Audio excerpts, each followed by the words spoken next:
Welcome back to our channel. நம்ம சேனல்ல வர வீடியோஸ் பிடிச்சிருந்தா மறக்காம சேனலை சப்ஸ்கிரைப் பண்ணிடுங்க.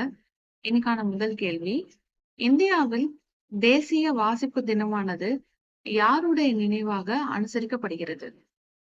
இந்தியாவில் தேசிய வாசிப்பு தினமானது யாருடைய நினைவாக அனுசரிக்கப்படுகிறது?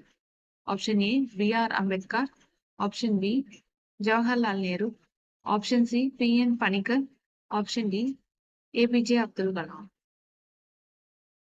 இந்தியாவில் தேசிய வாசிப்பு தினமானது யாருடைய நினைவாக அனுசரிக்கப்படுகிறது? இந்த கேள்விக்கான சரியான பதில் பி.என். பணிக்கர். அடுத்த கேள்வி, இன்னைக்கான இரண்டாவது கேள்வி. தமிழ்நாட்டை சேர்ந்த பவானி தேவி எந்த விளையாட்டு துறையை சேர்ந்தவர் ஆவார்? கேள்வி இன்னொரு முறை பார்க்கலாம். இன்னைக்கான இரண்டாவது கேள்வி, தமிழ்நாட்டை சேர்ந்த பவானி தேவி எந்த விளையாட்டு துறையை சேர்ந்தவர் ஆவார்? ஆப்ஷன் ஏ வாழ்வீச்சு, ஆப்ஷன் பி சதுரங்கம், ஆப்ஷன் சி மேசை பந்தாட்டம், ஆப்ஷன் டி பூப்பந்தாட்டம். தமிழ்நாட்டை சேர்ந்த பவானி தேவி எந்த விளையாட்டு துறையை சேர்ந்தவர் ஆவார்? கேள்விக்கான சரியான பதில் வாழ்வீச்சு. அடுத்த கேள்வி, இன்னைக்கான மூன்றாவது கேள்வி. ஜிம்குவாக் ஓம் என்ற தடுப்பு மருந்தானது எந்த நோய் தொற்றிற்கு எதிராக பயன்படுத்தப்படுகிறது? கேள்விக்கான ஆப்ஷன்ஸ் என்னன்றதை பார்த்தலாம். Option A malaria, option B AIDS, option C dengue, option C Omicron. கேள்வி இன்னொரு முறை பார்க்கலாம். ஜெம்கோவாக் ஓம் என்ற தடுப்பு மருந்தானது எந்த நோய் தொற்றிற்கு எதிராக பயன்படுத்தப்படுகிறது? கேள்விக்கான சரியான பதில் ஒமைக்ரான்.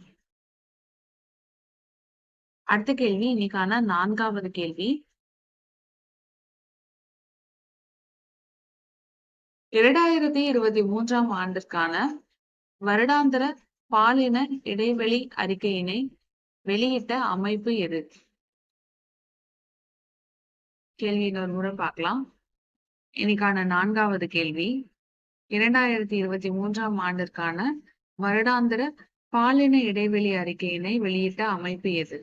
ஆப்ஷன் ஏ உலக பொருளாதார மன்றம், ஆப்ஷன் பி சர்வதேச அமைதி மன்றம், ஆப்ஷன் சி உலக பாலின மன்றம், ஆப்ஷன் டி ஐக்கிய நாடுகள் சபையின் மேம்பாட்டு திட்ட அமைப்பு. 2023ஆம் ஆண்டிற்கான வருடாந்திர பாலின இடைவெளி அறிக்கையினை வெளியிட்ட அமைப்பு எது? சரியான பதில் உலக பொருளாதார மன்றம்.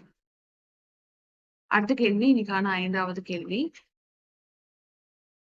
உலகின் முதல் சர்வதேச மகளிர் கபடி இறுதிப் போட்டியை நடத்திய நகரம் எது? கேள்விக்கான 4 ஆப்ஷன்ஸை பார்த்தரலாம். ஆப்ஷன் ஏ லாகூர், option B Dubai, option C Dhaka, option D Delhi. கேள்வி இன்னொரு முறை பார்க்கலாம். உலகின் முதல் சர்வதேச மகளிர் கபடி இறுதிப் போட்டியை நடத்திய நகரம் எது? கேள்விக்கான சரியான பதில் துபாய். அடுத்த கேள்வி, இன்னைக்கான ஆறாவது கேள்வி.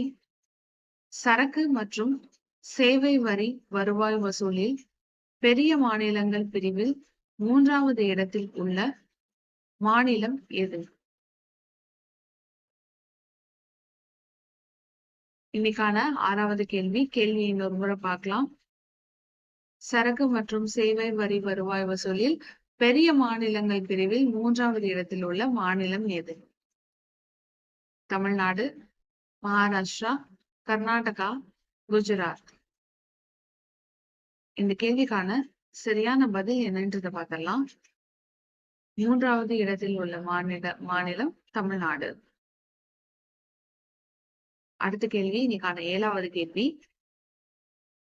தமிழக அரசானது மரம் மற்றும் காடுகளின் பரப்பை அதிகரிப்பதற்கான இலக்காக விதித்துள்ள சதவீதம் எது?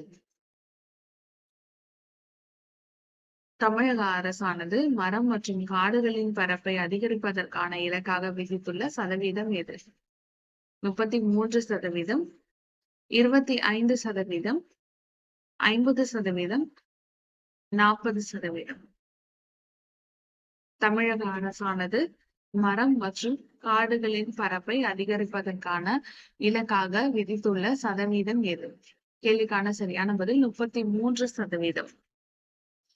அடுத்த கேள்வி, இன்னைக்கான 8வது கேள்வி. தற்போதைய நிலவரப்படி FIFA உலக தரவரிசையில் இந்திய ஆடவர் கால்பந்து அணி பெற்றுள்ள இடம் எது? தற்போதைய நிலவரப்படி FIFA உலக தரவரிசையில் இந்திய ஆடவர் கால்பந்து அணி பெற்றுள்ள இடம் எது? ஆப்ஷன் ஏ 195வது இடம், ஆப்ஷன் பி 75வது இடம், ஆப்ஷன் சி 50வது இடம், ஆப்ஷன் டி 100வது இடம். கேள்வி இன்னொரு முறை பார்க்கலாம். தற்போதைய நிலவரப்படி FIFA உலக தரவரிசையில் இந்திய ஆடவர் கால்பந்து அணி இந்திய அணி பெற்றுள்ள இடம் எது? கேள்விக்கான சரியான பதில் 100வது இடம்.